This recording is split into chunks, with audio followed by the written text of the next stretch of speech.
کا نہ وقت ہے نہ موقع ہے.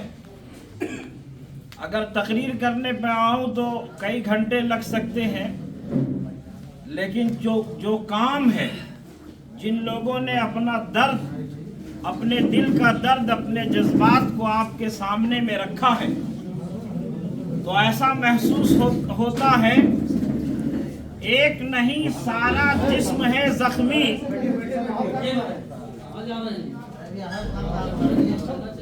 آپ حضرات سے گزارش یہ ہے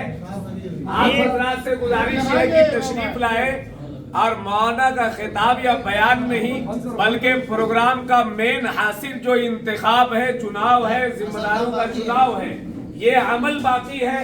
آپ حضرات تشریف لائیں اور بتائیں کہ اس کمیٹی کا صدر کون رہیں گے، نائب صدر کون رہیں گے، سیکریٹری کون رہیں گے، نائب سیکریٹری کون رہیں گے، خزانچی کون رہیں گے، اور سنکلپ لیجئے کہ اس کمیٹی کو عروج پر پہنچانے کے لیے تن من دھن کا استعمال کریں گے. جب بھی ہم سے تقاضا کیا جائے دامے دل میں قدمے سکھنے ساتھ دیں گے انشاءاللہ. تب کمیٹی عروج پر پہنچے گی، ترقی پر پہنچے گی. حضرت مولانا کی گفتگو کو سنیے اور ذمہ دار کے سلسلے میں رائے مشورہ دیجیے. تشریف لائیے سب لوگ ادھر ادھر جو منتشر ہیں. ایک نہیں سارا جسم ہے زخمی، درد بیچارہ پریشان ہے کہ اٹھے کہاں سے. یعنی جس طریقے کی ہم تمام لوگوں کی حالت ہوئی ہے، ایسے میں سماج میں ایک جگہ خرابی نہیں ہے، خرابیوں کا ایک مجموعہ ہے. پورا جسم اور پورا ماحول، پورا واتاورن دشت ہو چکا ہے. اور جو لوگ جس خیال کو لے کر کے اٹھتے ہیں تو ایسا لگتا ہے کہ ایک ہی بار میں تمام چیزوں کا علاج ہو جائے. یہ ناممکن ہے. ایک مرتبہ تمام بیماریوں کا علاج کہیں نہیں ہوتا ہے. ابھی پہلی بات یہ ہے کہ آپ کو قدم بڑھانا ہے. کمیٹیاں بہت بنتی ہیں اور میں خود 5 ایسی کمیٹیوں کا ذمہ دار یا رکن ہوں جو ملکی پیمانے پر ہیں یا صوبائی پیمانے پر ہیں. اسٹیٹ لیول کی کمیٹی ہے یا آل انڈیا لیول کی کمیٹی ہے. آپ جانتے ہیں کہ جمعیت علماء ہند جو آل انڈیا لیول کی وہ تنظیم ہے جو 1917 میں قائم ہوئی ہے. میں آل انڈیا لیول کا اس کمیٹی کا مجلس منتظمہ کا ممبر ہوں اور ڈسٹرکٹ سیکریٹری ہوں. اس کے علاوہ اور بھی تنظیمیں ہیں، تو تنظیموں سے میرا بہت قریب کا تعلق ہے. تنظیمیں بنتی ہیں، ختم ہو جاتی ہیں. اس کا سب سے پہلا کام یہ ہوتا ہے کہ اس کا ایک دستور ہو کہ آپ کریں گے کیا. تمام کام کو لے کر کے چلیں گے تو نہ یہ ہوگا نہ وہ ہوگا نہ وہ ہوگا، بالآخر آپ بیٹھ جائیں گے. ایک ساتھ تمام چیزوں کو لے کر نہیں چل سکتے ہیں. اس لیے کوئی بنیادی پوائنٹ ہونا چاہیے کہ آپ اتحاد پر کام کریں گے، تعلیم پر کام کریں گے، رفاہی کام کریں گے، لوگوں کو دان دیں گے، کمبل تقسیم کریں گے. یہ چند ایک چیزوں کو بنیاد بنا کر کے چلنا ہوگا. دوسری چیز یہ ہے، جیسے بات آئی تھی سیاست ضروری ہے. اسلام میں سیاست کو کیا کہا گیا؟ اقبال نے کہا کہ جدا ہو دین سیاست سے تو رہ جاتی ہے چنگیزی. چنگیزی کا مطلب یہ ہے کہ سیاست میں اگر دین نہ ہو تو وہ چنگیز خان جو تاتاری قوم کا سردار تھا، جو انسانوں کا خون پیتا تھا، یہی آج کی سیاست ہے جو دین سے الگ ہے اور وہ چنگیزی ہی ہے. اس چنگیزیت کو جب کوئی تنظیم آپ چلاتے ہیں جس کو غیر سیاسی ہونا ضروری ہے، اس کے لیے آپ کو RSS سے سبق لینا چاہیے. RSS 100 سالہ تنظیم ہے، سیاست کے لیے الگ اس کا ونگ ہے، لیکن RSS کے کسی سنچالک کو آپ نے راج سبھا میں نہیں دیکھا ہوگا، چناؤ کے میدان میں نہیں دیکھا ہوگا. یہ کچھ چیزیں دوسروں سے لینے کی ہوتی ہیں. اس لیے آپ کی جو برادری کی کمیٹی ہو وہ بالکل غیر سیاسی ہو، اس کا سیاست سے کوئی لینا دینا نہیں ہونا چاہیے.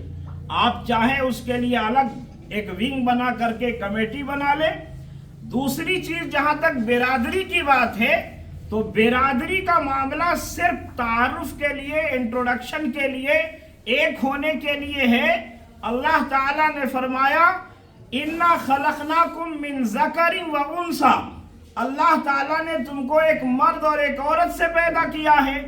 وَجَعَلْنَاكُمْ شُعُوبًا وَقَبَائِلَ لِتَعَارَفُوا، تم کو اللہ تعالیٰ نے خاندان میں، ونش میں اور قبیلوں میں اس لیے بانٹا ہے، تقسیم کیا ہے تاکہ تم ایک دوسرے کو پہچان سکو۔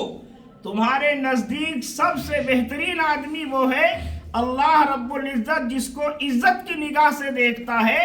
ان اکرمکم عند اللہ اتقاکم، جس کے دل میں اللہ کا خوف ہو، اللہ کا ڈر ہو، اللہ کا تقوی ہو۔ اس لیے برادری کا جہاں تک معاملہ ہے، یہ برتری کے لیے نہیں ہے، کمتری کے لیے بھی نہیں ہے۔ دنیا میں کوئی برادری بڑی اور چھوٹی نہیں ہے۔ یہ ان لوگوں کا خیال ہے جو ہندوستان میں ونڈ ویوستھا کی بنیاد رکھے اور انہوں نے برادریوں میں لوگوں کو بانٹا اور کسی کو اچ کوٹی کا بنا دیا اور کسی کو شودر بنا دیا۔ اسلام میں اس کا کوئی تصور نہیں ہے کہ کوئی اونچی جاتی کا ہے، کوئی نیچی جاتی کا ہے۔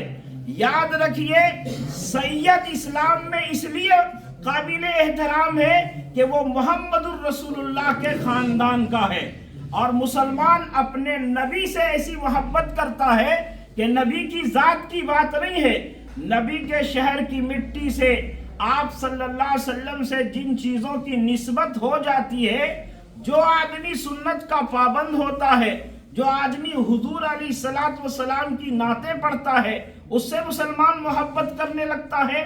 تو آپ کے خانوادے کے لوگوں کا احترام اسلام میں اس لیے بڑھایا گیا کہ وہ محمد الرسول اللہ صلی اللہ علیہ وسلم کی ذریت ہے، حضور کے خاندان سے ہے، ورنہ برادری کی بنیاد پر ان کی عزت بالکل نہیں ہے۔